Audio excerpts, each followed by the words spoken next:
Jack Nicklaus does not raise his voice for cheap attention. So when the greatest golfer who ever lived stares at Brian Rolapp's shiny 2028 blueprint and basically calls it a slow-motion car crash, you sit straight up in your chair. 18 major championships sit on the man's mantle.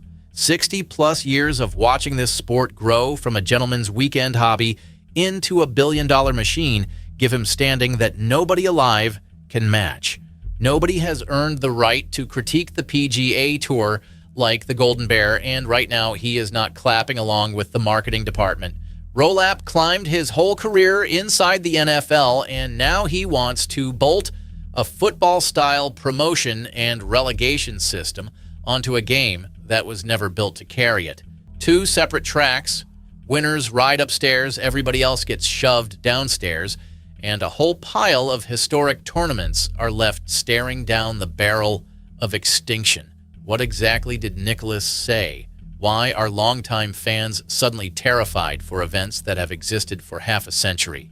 And is this glossy Challenger Series really a fresh start, or just a polite name for a demotion nobody asked for? Buckle up, because we are pulling this entire thing completely apart right now. Hit subscribe before we dig in, because the next 12 months of golf are going to be absolute chaos, and you do not want to miss a single second. Let me set the table first because context matters here. Back in June, Rolapp and his boards rubber-stamped the biggest structural shakeup the tour has seen in decades. Starting in 2028, one tour becomes 2. Up top, you get the Championship Series, roughly 23 or 24 events, $20 million purses, the majors, the players, big fields, and a 36-hole cut. Below that sits the Challenger Series, around 20 events with purses starting at $4 million. Quietly labeled the pathway back to the big leagues, promotion and relegation is the engine that runs the whole machine. Play well, you climb, slip up, you drop. Soccer fans will recognize the model instantly because Rolapp basically photocopied the English Premier League and stapled a golf logo on the front. Fair enough on paper, nice and clean, very modern, extremely CEO-friendly. Here is the catch that has everybody clutching their scorecards. Championship Series players will be banned from dropping down to tee it up in challenger events or smaller regional stops. Think about what that actually means. For a second, Scotty Scheffler can no longer casually show up at his hometown Byron Nelson if it lands on the wrong tier. Regional tournaments that survived for generations on the star power of one big name rolling into town are suddenly cut off at the knees. Local sponsors, local charities, local fans who wait all year for one glimpse of a superstar in their backyard, all left out in the cold. Enter the Golden Bear swinging. At the Memorial Tournament, his own event at Muirfield Village, reporters asked Nicklaus what he really thinks about the direction Rolapp is steering the ship. His answer was pure vintage Jack, polite on the surface and brutal underneath. He said flat out that he was not exactly in favor of what the tour is doing right now. Ouch. Coming from the most decorated champion in history, that is not a shrug. That is a warning shot fired straight across the bow.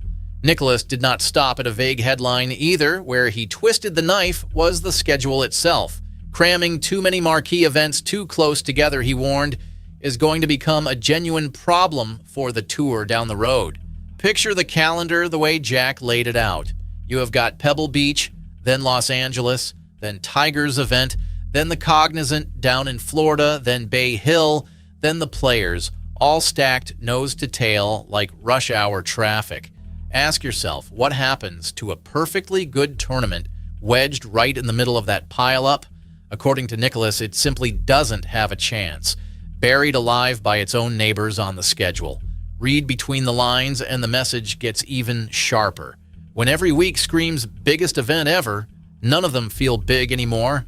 Scarcity is what makes a moment special, and Rolapp's plan accidentally torches the very scarcity that built these tournaments. Historic stops that once owned their own little window on the calendar now get elbowed aside by 3 bigger neighbors, and the fans stop caring because they physically cannot keep up. Give the man credit for how he framed it, though. Rather than firing off angry tweets or storming out of a press conference, Nicklaus asked to simply sit down with Rolapp and Jay Monahan and talk it through like adults. Reports say that conversation actually happened behind closed doors after the memorial wrapped. Whether anyone in that boardroom truly listened is a completely different question, and honestly, I have my doubts. Now, let me be fair to the other side of this argument, because Rolapp is not some cartoon villain twirling a mustache. Rolapp's pitch sounds genuinely reasonable when you first hear it. Meritocracy, clearer stakes, best players facing the best players more often. Fewer sleepy Thursday afternoons where half the leaderboard is nobody you recognize. Meaningful drama every single week, with promotion and relegation supposedly injecting jeopardy into rounds that used to feel like glorified practice. Selling that vision to television networks is really what this is about, by the way. Media contracts with CBS, ESPN, and NBC run out in the early 2030s, and Rolapp wants a slick, easy-to-follow product to wave in front of broadcasters when the checkbooks come out. Fresh off decades inside the NFL, he knows exactly how much a tidy narrative is worth when negotiating billion-dollar rights deals. From a pure business seat, you can absolutely see the logic. Trouble is, golf has never been the NFL, and it was never supposed to be. Football lives and dies on parity, franchises, and a rigid league office calling every shot. Golf grew up as a sprawling, quirky, regional patchwork where a modest tournament in some random town could still carry 60 years of history and mean the world to the people who show up. Bulldozing that texture to chase a cleaner TV package is exactly the fear Nicklaus is pointing at, and he is not shouting it alone.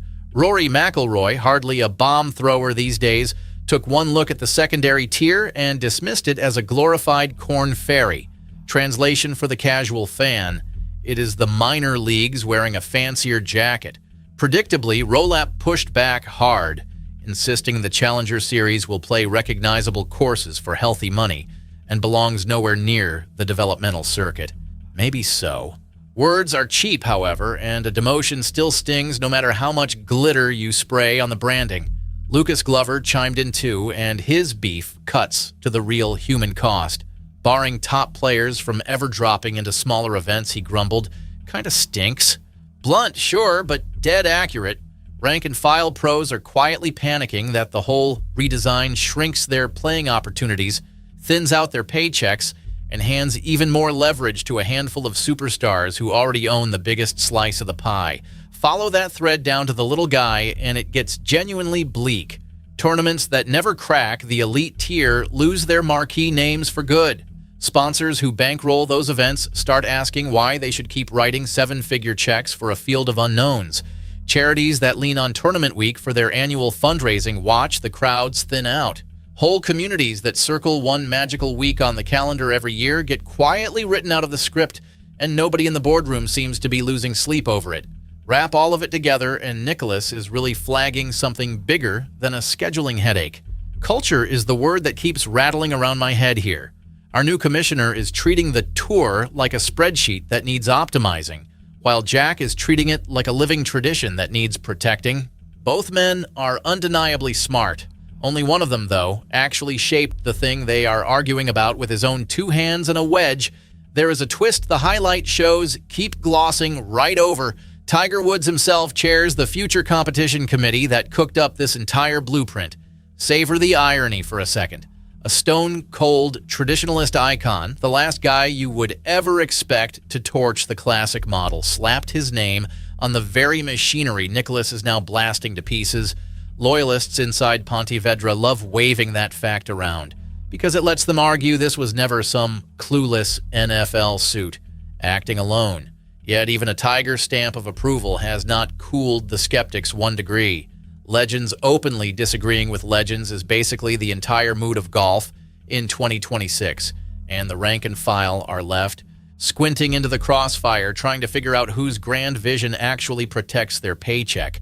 Should you care if you are just a casual fan who tunes in on Sundays?